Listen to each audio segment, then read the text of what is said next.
وزير اللامساس استمر في مواقفه البايخة والعنصرية ضد الأهلي. فبعد الصور المنتشرة ليه على السوشيال ميديا وهو مكشر ومقموص وقالب وشه في حفلة النادي الأهلي في الأقصر، كمان الموقع الرسمي للوزارة ما نزلش أي خبر عن حفلة النادي الأهلي ولا حتى الكلمة الخايبة اللي قالها الوزير في الحفلة. وتخش على الموقع تلاقي كمية أخبار هايفة وما تهمش أي حد في الدنيا، ومفيش أي سيرة عن حفل حجر الأساس لمشروع القرن واستاد النادي الأهلي، ولا أي خبر عن وجود النسخة الأصلية لكأس العالم في مصر. ونرجع كده شوية بالذاكرة لصور وخبر الوزير وهو بيحط حجر الأساس لفرع نادي الزمالك في 6 أكتوبر، الفرع اللي ما تعملش فيه أي حاجة لحد النهاردة. ونفتكر بقى البروباجندا اللي اتعملت في الصحف والمواقع والموقع الرسمي للوزارة، وكل ده على شوية طوب وأسمنت وصور يا معلم، وكان الله بالسر عليم واتعشت على كده. للأسف الوزير ده مش قادر ينسى ان هو كان موظف في الزمالك، مش قادر يفتكر ان هو وزير للرياضة وانه في خدمة الأندية كلها.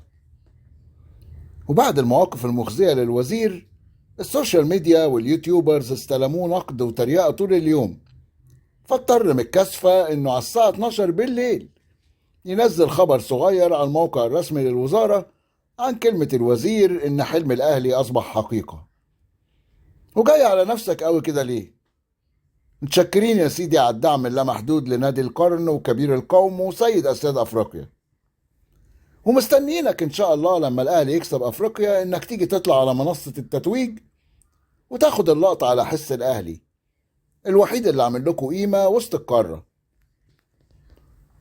بالمناسبة بس عشان الواحد زهق واتخنق، الصفحة الرسمية لاتحاد الكورة نزلت تهنئة المرموش على تألقه وتسجيله أول هاتريك مع مانشستر سيتي، وده شيء رائع ودعم مطلوب للاعب بشرف مصر عالميا. لكن للأسف بقى نفس الصفحة دي ما جابتش ولا سيرة ولا حرف واحد يخص الأهلي والاستاد الجديد أو الاحتفال بكأس العالم اللي الأهلي هيمثل فيه موزمبيق شهر يونيو الجاي. الأهلي يستحق وسط رياضي ومسؤول رياضيين أنظف من كده بكتير، ناس ما عندهاش دم.